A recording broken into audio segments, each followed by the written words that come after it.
Dear friends, we are continuing our journey through the Haggadah, and today we find ourselves in Maggid. Maggid is the section where we tell over the Exodus narrative. We actually begin earlier on in history. Our ancestors were idolaters. Avadim hayinu, we were slaves. But Maggid is where we tell over the Exodus narrative. What's the deeper meaning of this particular section of the Haggadah? So what's interesting about Maggid, or by extension the mitzvah of Sipor Yetzias Mitzrayim, telling over the Exodus narrative, is you have to do it verbally. You have to articulate it. So for example, each and every day, we have the mitzvah of Zechiras Yetzias Mitzrayim. I have an obligation each and every day to remember the Exodus. I could fulfill that obligation cognitively. If I take a few moments and I think about the fact that God took us out of Egypt, done, I fulfilled the mitzvah.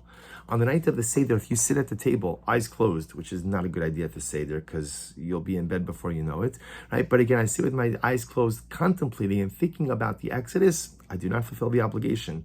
It is only when I verbally tell it over. That's the mitzvah of Maggid. We tell over the Exodus narrative to our children, to our family, to our friends, to our community, really to Klal Yisrael.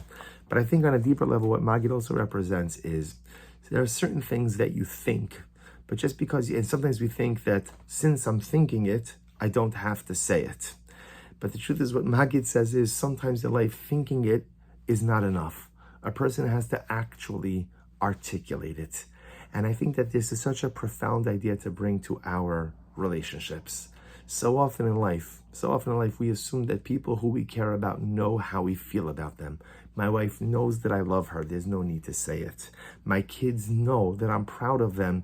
There's no need to articulate that on an ongoing basis. My parents know how appreciative I am of them. There's no need to say it. Yes, there is. There is always a need to tell a spouse, I love you. And there is always a need to tell a child, I'm proud of you. And not just when they bring home the good marks on a test, but anytime. And it is so important to express our hakar satov, our gratitude to the selfless dedication that our parents often exhibit towards us. And it is so important to thank HaKadosh Baruch Hu, to thank the Ribbon Shalom for everything he does for us. And it is so important to go and express your love for your fellow Jew. Just because people know how you feel doesn't mean that you shouldn't take the time to express it. And that's Maggid. Maggid means it's not just enough to think it. And it's not just enough to feel it, but you have to say it.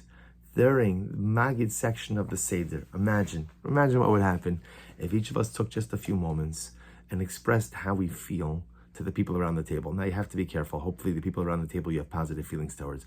But imagine for a moment if you just took a few moments to tell your spouse, if you're married, how you feel, to tell your kids how you feel, to tell your parents how you feel, just to tell your friends how much you appreciate having them in your life. Or the people around the Seder, expressing gratitude. Thank you for coming. Maybe we don't even know each other so well, but I still look forward, Emir Hashem, to being able to get to build greater bonds of friendship together. Maggid teaches us, don't keep how you feel on the inside, but rather take your feelings, take the love, and make sure to express it. Wishing everyone a wonderful day.